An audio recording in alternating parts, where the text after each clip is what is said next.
this is something that you can look into. And that will come up when we begin to involve men more in the discussion about reproductive health, because the traditional public health approach has somewhat focused towards women, and when it has come to men, it has always been about using condoms. Yeah.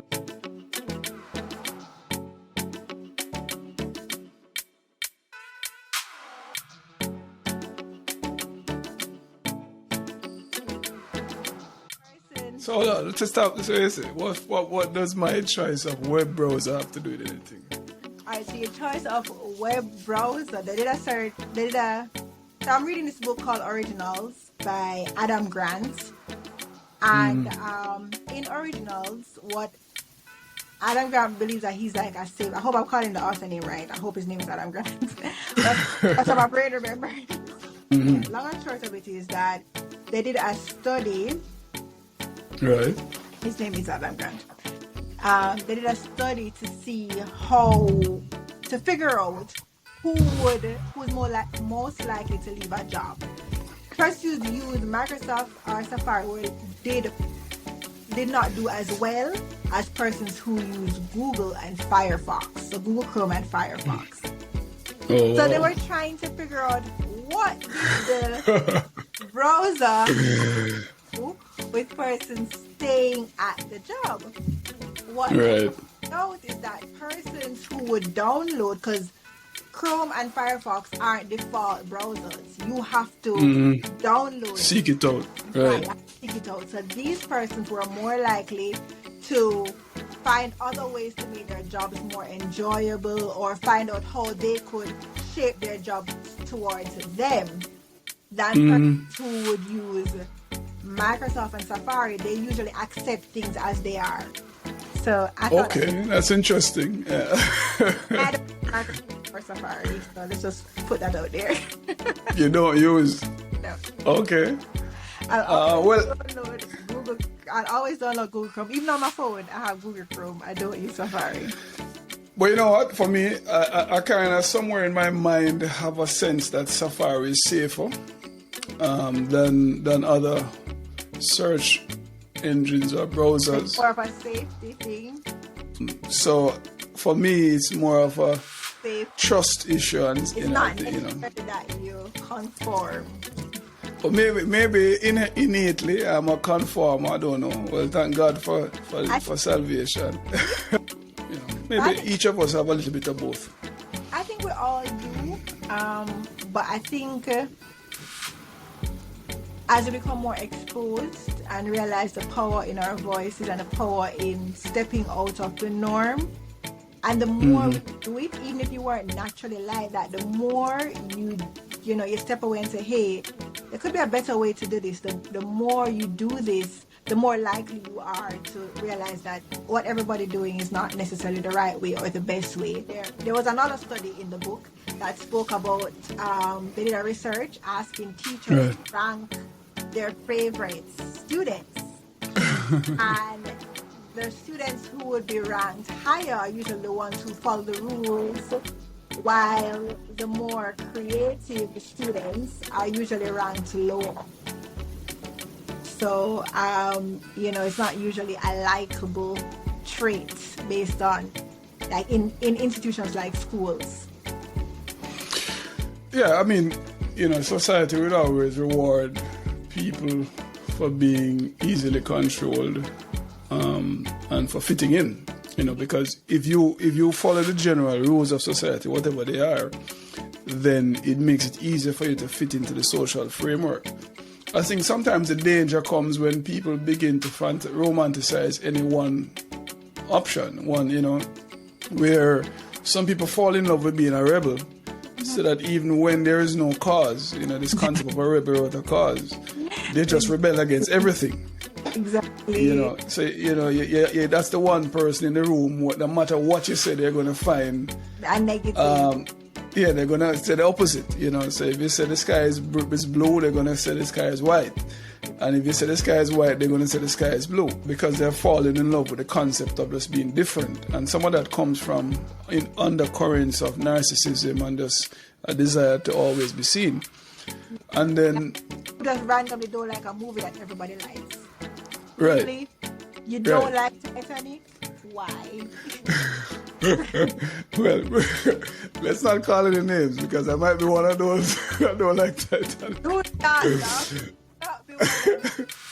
those. You know, but then at the other end of the spectrum, you have people who agree with everything and they feel the pressure to just fit in and be non-controversial because they want so much to be liked and to fit into the crowd that they totally efface themselves, end up with having no values, they will stand up for nothing, Right. and so therefore have no impact. I think in life, it's not about either one. It's really about finding the truth, trying to be the best person you can be. That's how I view it.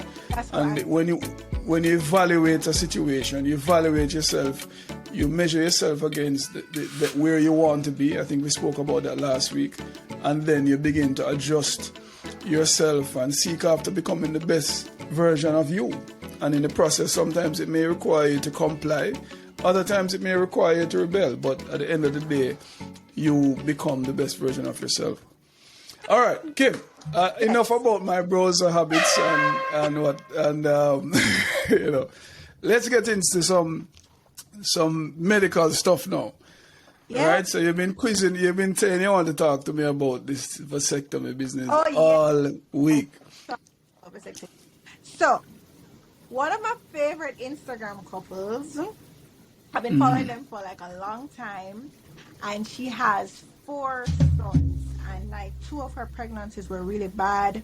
I mean, she has had 2 near-death experiences. She had fibroids. She's had issues with her birth control pills, all of that. And her husband, he came out and he said, hey, I've watched this woman do so much for me. I decided to get a vasectomy for her.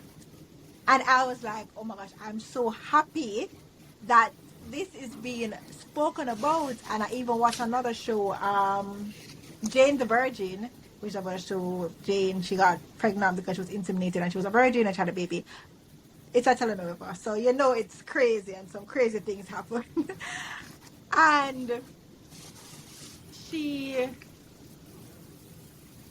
her mother did not want any more kids, so she asked her husband to have a vasectomy, and you know he couldn't. And I was like so annoyed with the with the show, but it's something that's not spoken about, you know.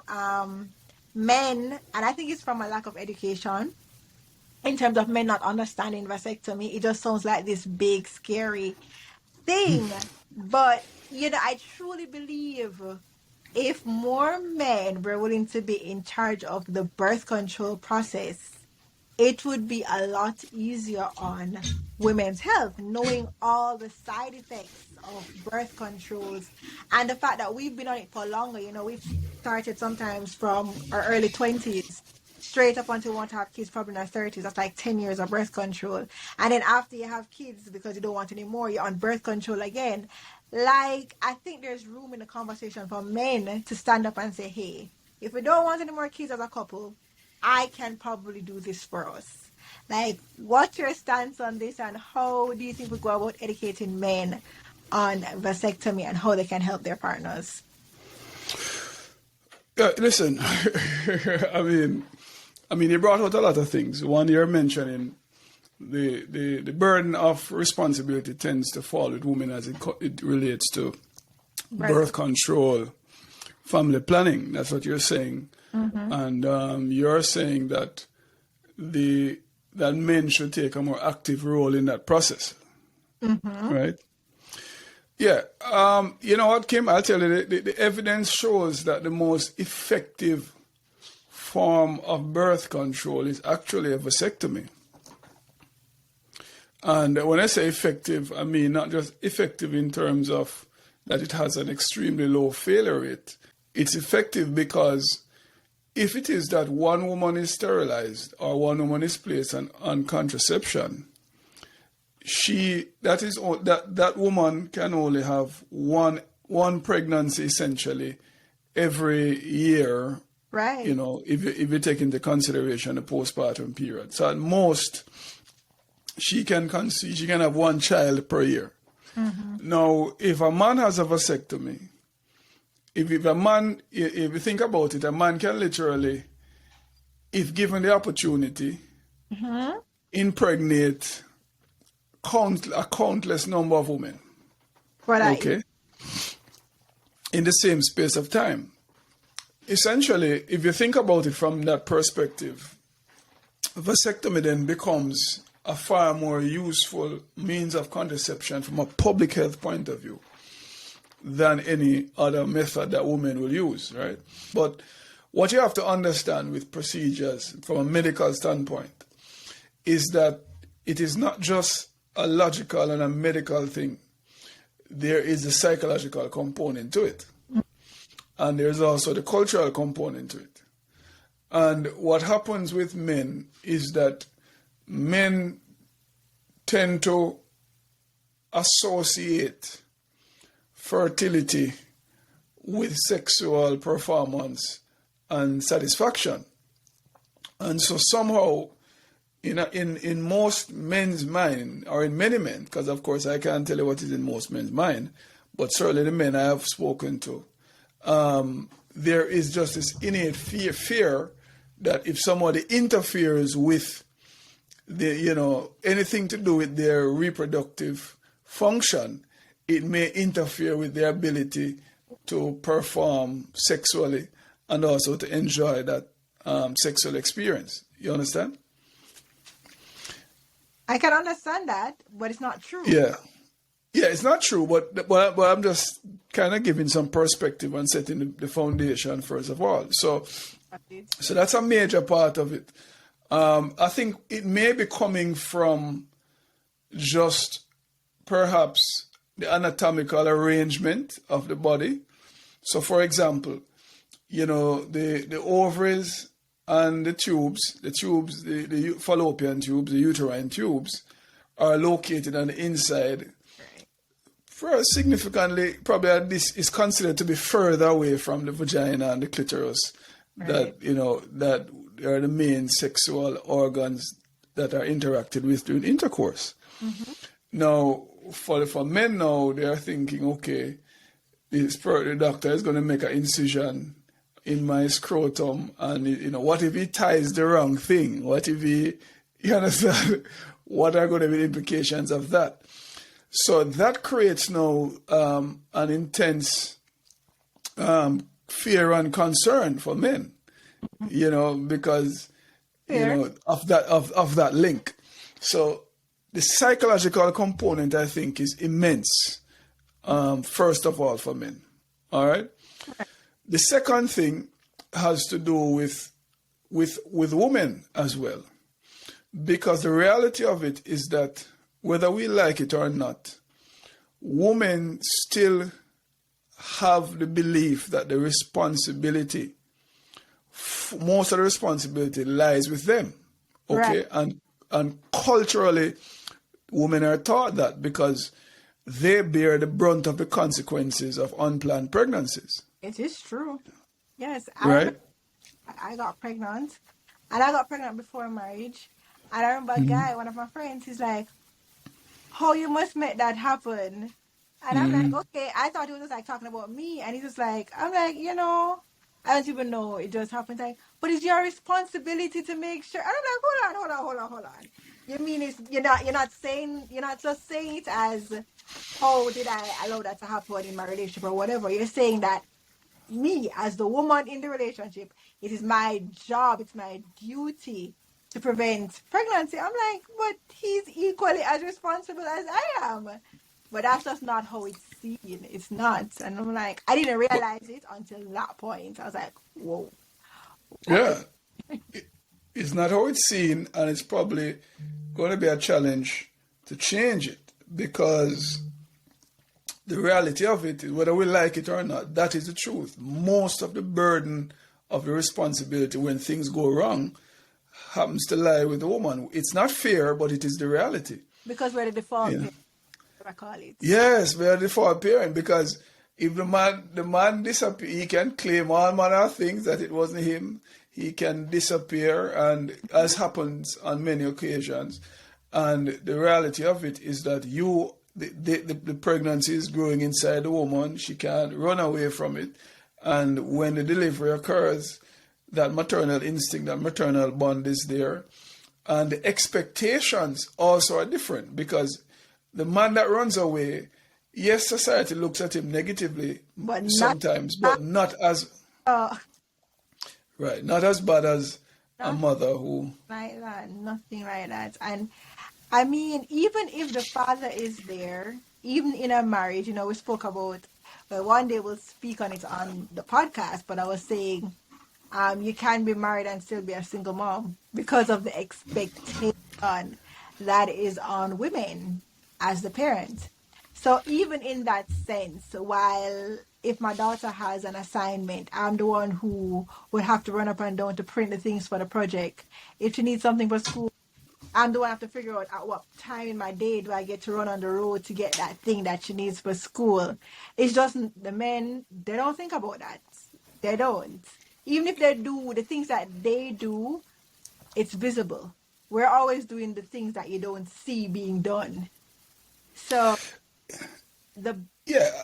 So yes and no, because some men will say, well, so first of all, not all men, you know, because there are men that are responsible and that are in the home and that take, you know, very great pride in being fathers.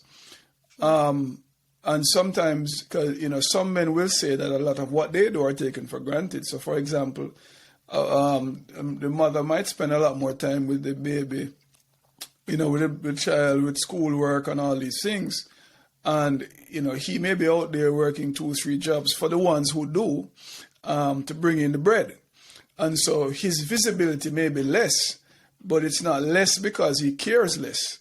It is less because he's so invested in providing for the family that he can't be in 2 places at once. So that's also a viewpoint for some men as well. Agreed. I do agree. And so this is my thing. That always gets me, you know. I can't speak to that because my role as a mother, I do the providing and do the caring, so I can't. But in a household where, say, the mother is a stay-at-home mom, okay, and the father, he works, right? His job is to provide. He goes out and he does his job. And he's tired and he comes home. And because he's tired, he believes that he probably gets, you know, he goes to his man cave or whatever. He takes his break. But for that woman whose job is to take care of the kids, she wants a break too. But because the man is providing and he has another job away from the kids, he thinks that he rightfully deserves a break. But the woman's the same way. You know, she's probably overstimulated. She's had the kids all day because that's her job. So she never gets to separate from that job versus another job.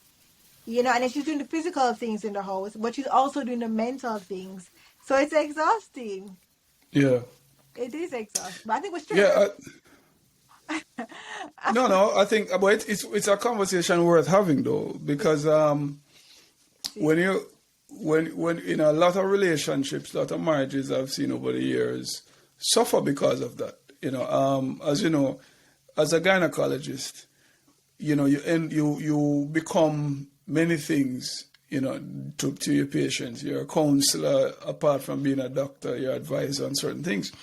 And I've seen couples try for years, try to get pregnant, trying to have the baby, and everything is invested financially, emotionally into have this baby. And then when the baby comes, the baby ends up destroying the relationship. Let me not say it that way, but the new... Dog. Baby. Yeah, so, you know, they end up in a situation where now the relationship is on the rocks because they just have not been able to adapt to the demands, and one partner feels overwhelmed. Most times the female feels she's overwhelmed. The man kind of wants to maintain this is what his life was like before, and now it is changed, and he's feeling either less significant or he's feeling burdened because the wife is asking, or, you know, is saying, listen, I need more from you than you're providing. And what I would say to that, Kim, is that like anything in life, you need systems, you need a plan. I think most times I find that the person's plans stop with getting the baby. Right. You understand? And so the issue is, so when the baby comes now, oh, we finally made it. But no, you haven't made it. It's just beginning. Years in the household, then the years of college, you have a lot of time taking care of this child. That's it. So so both of you have to understand that your life as it was before has come to an end. So now we have to say, no, what's going to be our plan? And we need to have a plan, whether before or after the baby comes, that we can sit down and say, okay, what are we doing? Let's work this out. Yeah. So that we can say, okay, this is what we're going to do phase one. Yes, the baby's going to be here. Who is going to stay up at night with the baby initially? How can we work out some shifts? When it's time for school, probably one person is getting the kids ready in the morning. The next one is cooking breakfast or vice versa, depending on what the skill set is.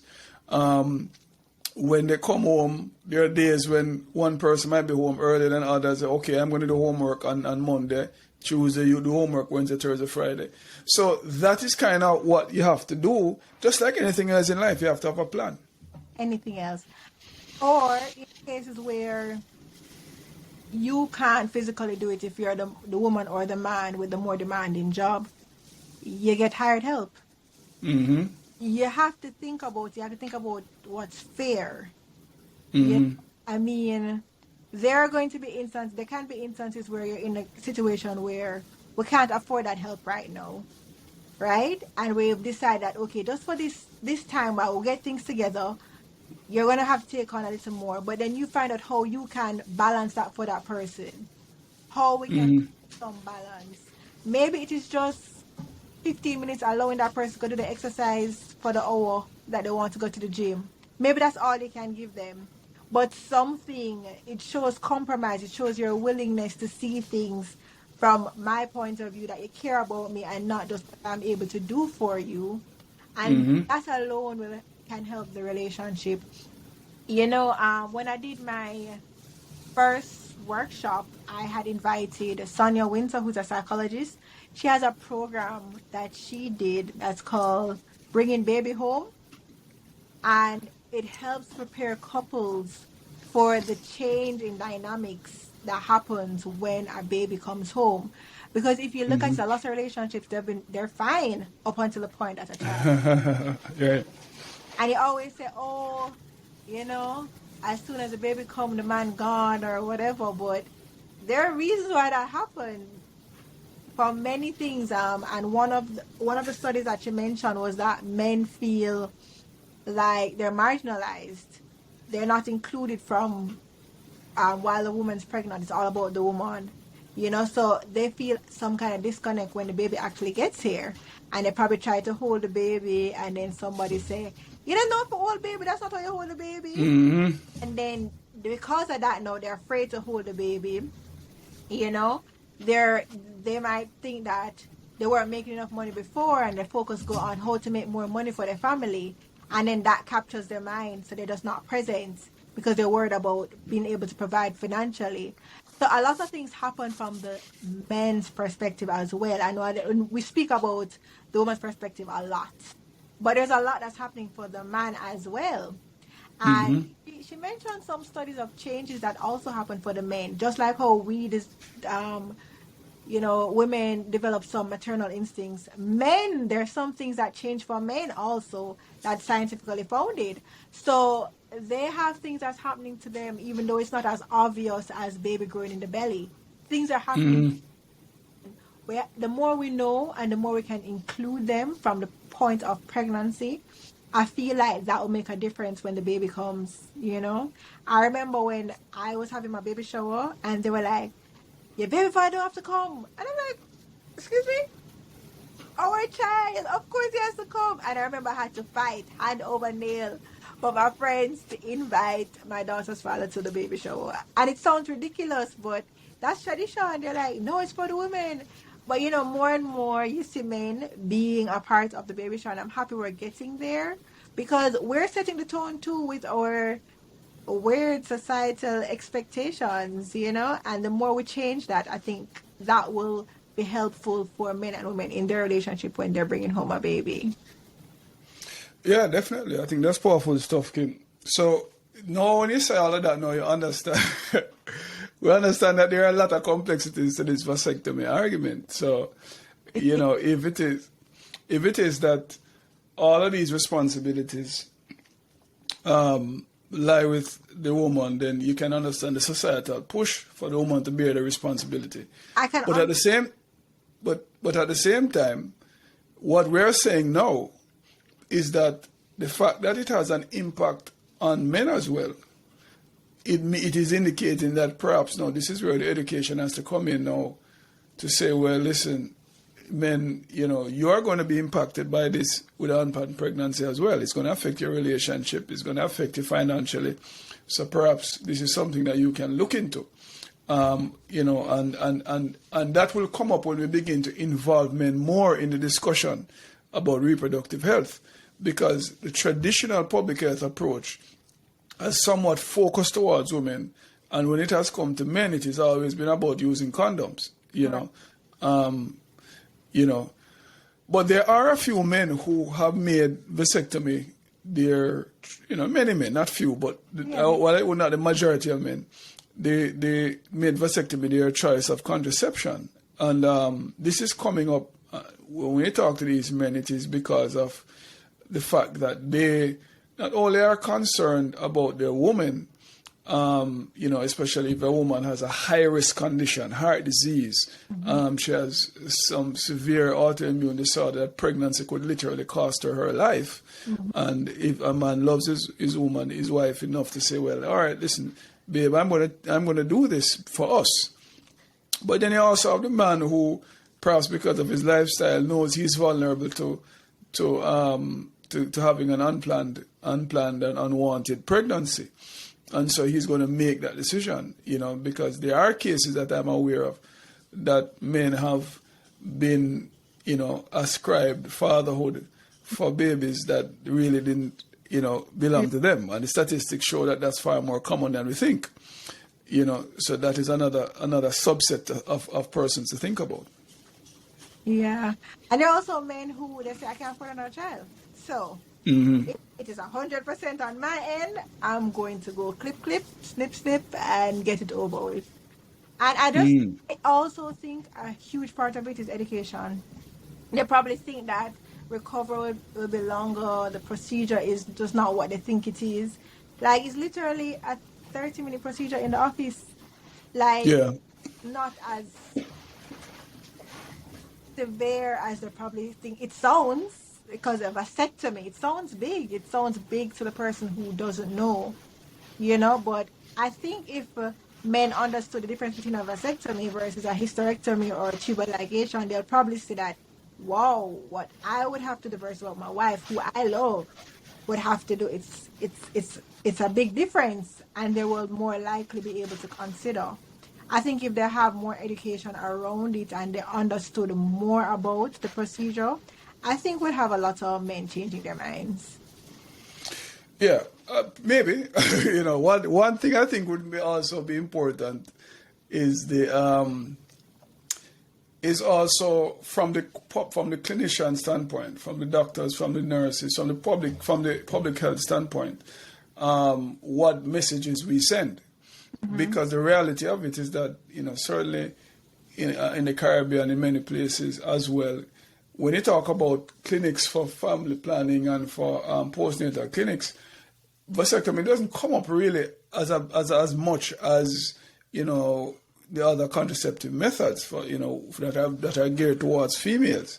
Even when the man is a part of the discussion, and a part of it is that regardless of what we think culturally, there's this reticence, there's something in us that raises a concern about that. So that's one. From the clinician perspective I'm talking, not from the men's perspective, from the doctor, even the nurses, even the women who might have their concerns about somebody interfering with their man's private area, because they also have that worry, could something go wrong? So that's also something to consider. And then the third thing I would say is related to physicians' preferences, because even though, for example, a tubal ligation might be a more complex procedure in terms of having, to either going laparoscopically or making an incision to go in and tie the tubes than doing a vasectomy, most doctors do more of that in their training than they would do vasectomies. For the reason that we have spoken of before, there are less vasectomies being done. So therefore, you're going to find that doctors are probably going to be more comfortable doing tubal ligations and doing vasectomies. And so it creates this kind of cycle that eventually, Yeah, I get it. But I just, knowing all that women go through, I just feel like we have to figure a way out to allow men to see that if I could take this one burden away from the woman, let me do it. And we're not asking men who want children to do vasectomy. We're talking about when you're at the point where you know that I've had kids or I don't want kids ever, to consider. It's not like saying, hey, in the 20s or your early 30s when you know there's a possibility of you having children again and you want children again. We're not asking it at that point. We're asking it when we say, all right, we're done. We're done having kids. We have 3, we have 4, we have whatever amount we decided on. You want me to go back again on birth control? Yeah. To do it again? I've been holding us down for all these years. It's the risk. You want to put that risk on me again? Yeah. And Kim. And women, also to educate women too. Because they don't teach that husband. Yeah, I agree with you. But I think, this conversation, definitely us having these kind of conversations and bringing this up is kind of the process by which we'll get there. The more people talk about it, the more it will become more of a norm, the more people will begin to consider it. And who knows, what you will find is that more and more men and their partners may become more comfortable in asking their caregivers about this option.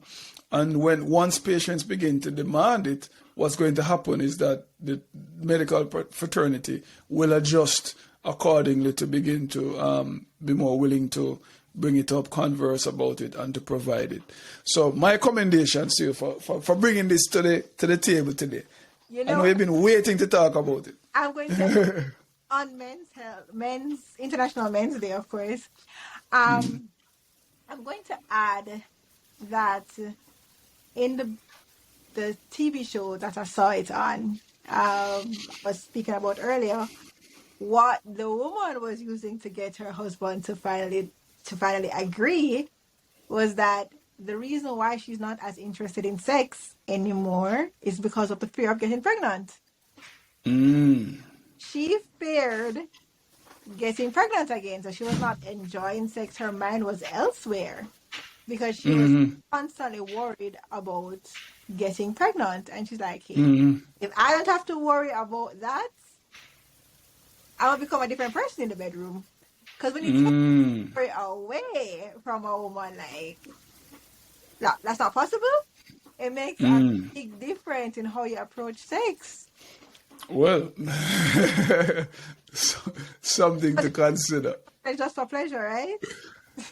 Yeah. Well, something to consider. Well, more of that to come, more to talk about, and probably at some other point we'll revisit that and see what has happened, and we can put a poll out there to the audience to kind of give us their viewpoint and their feedback. So I can speak. Yeah. My method of birth control is very effective, and that affects how I approach sex versus when I was worrying about skipping a day with the pill or, other less reliable. I approach sex differently. It's just hey, the chances less. You have to worry about it. One less thing to worry about, eh? One less thing to worry about, of course.